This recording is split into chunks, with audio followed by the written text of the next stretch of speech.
Today we're going to be testing cheap versus expensive steak. So for the expensive, we have a ribeye. For the cheap, we have a New York strip. This was about $8.99 from Stop and Shop, and this was $17.99, so about double the price. So the difference is the ribeye is supposed to have more marbling and fat, making it more tender, more juicy, and it has less of a beefy flavor and more of whatever you season it.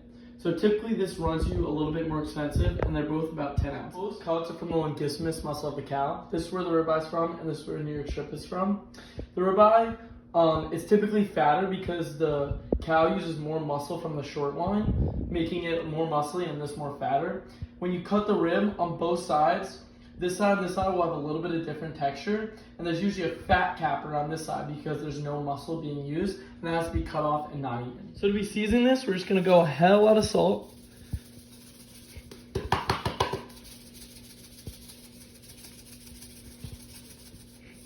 And some pepper, just basic ground pepper and some iodized salt.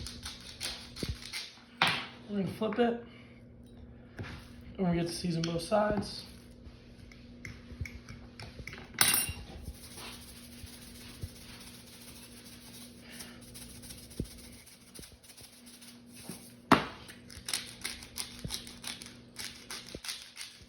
And then we're gonna take it over to the stove.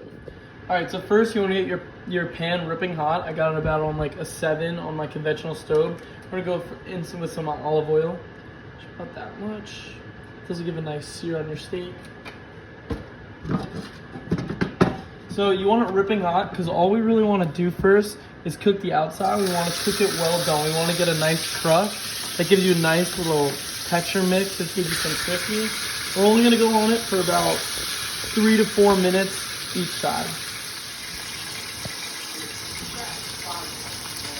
So it's been about 3 minutes and the ribeye is actually ready. I will say about the ribeye, because it's smaller, the crust is able to clean more evenly and quicker, so you got that nice sharp one.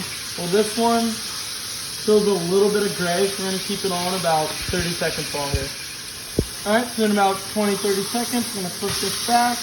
Nice, so they're both nice, crispy, golden brown. I will say about this one, like I said, because it is smaller, it is easier to get that full crust. Now we're gonna go another. This usually when you do one side, because the heat seeps through, the other side takes a little bit less long, so it's about, another about 3 minutes. All right, it's been about only 2 minutes, and both sides are done. We got a nice crust formed, so we're gonna take it off the pan. Now, to season it, we'll take it off the pan. You might have to keep going back on your seasoning. It depends how hot your pan was. I got a half a stick of butter. I might go a little bit more. We're gonna start with half a stick. Throw it in there. So what we're gonna do is once it melts down, you want it to be nice and bubbly. When it gets nice and bubbly, we're gonna put a couple cloves of garlic in, and we're gonna butter baste the steak. This allows butter to go all throughout and allows it to cook better. It makes it a lot more flavorful. You want the butter to be bubbling because it actually helps the steak cook. It makes it nice and perfect. If it becomes brown, that means your pan is too hot. If it's not cooking enough, I gotta put on a little bit more. And the butter's cold, it actually pauses the cooking and will mess it up because we want to get a nice perfect medium rare. Alright, so we got a little brown, that's fine. That's mostly just because of steak juice. Now we're just gonna start basting it. It's a little bit harder with 2 steaks at a time, but I want to make it even so it's not fair. We got the garlic in there. You just want to keep basting it all around the steak. Just make it nice and flavorful. It's nice. It's better to use a bigger spoon. You get a little bit more coverage. We're just going to keep basting this for honestly much you like. I like to go a good like 2 minutes or a minute, minute and a half on each side. I know. We're taking it off, put it back on the cutting board. Now we're going to let it sit for about 10 minutes. All right. Or 7 to 10 minutes. When you let it sit, you let the juices keep in there. If you cut it too early, then also juices are going to fall. It's going to be less juicy. It's going to be less flavorful. And it actually messes with the tender. So we'll see you back in 10 minutes. All right, so now it's about 10 minutes. We're going to put some of those juices back on. It's makes it nice, buttery, and flavored. So we're going to cut into it. Let's check out the strip. See, that's perfect. That's nice and medium rare. That looks good. I want to cut this, like I said, it got a little mangled. It's a little bit harder to cook, which I think is a downside. There's a little bit 2 parts. This was a little bit more fatty, so we're going to cut into both of them. A lot of juices on there.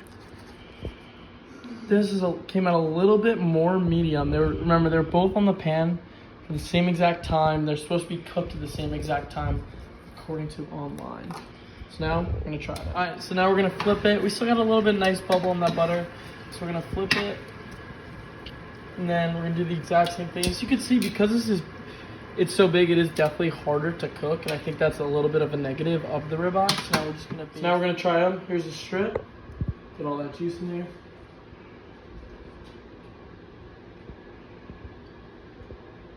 That came out really good. It's juicy, it's tender, it's flavorful. Let's go with this.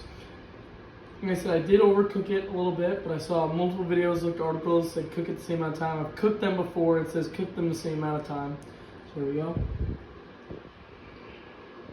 Well overcooked.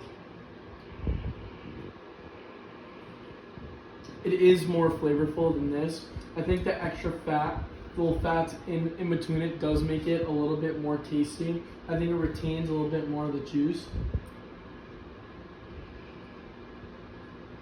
However, although it retains some juice, this is a little bit more juicy, but this is a little bit more flavorful.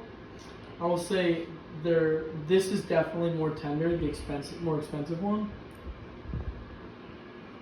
The crust is good on both, but it was easier to make the crust on this, and this crust is a little bit more inconsistent. That's because it got a little bit mangled as soon as I put it on the pan. I didn't really do anything special to it. So I would say cheap versus expensive, twice the price. Different strengths and weaknesses. If I were to do it again, I would go for the cheap steak.